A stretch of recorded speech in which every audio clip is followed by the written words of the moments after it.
lấy ăn hai bọc ôn mưa nè nhé pu hai chân vô đó pu hai dừng nhằm bàn nữa nè nhằm bàn hay lấy đùa nghìa chợ nên á sạch món của chợ ăn đi bả lái chợ nọ hai nè chân đùa hả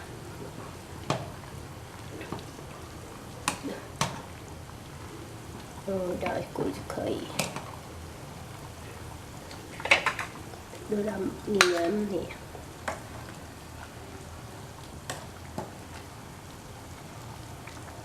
tên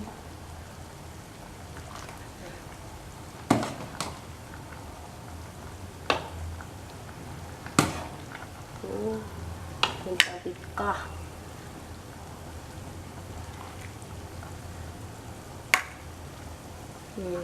hai ní quýt mà đã mà chân nạp tới hai ní chì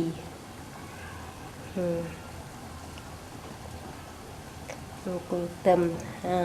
hào nhậm bàn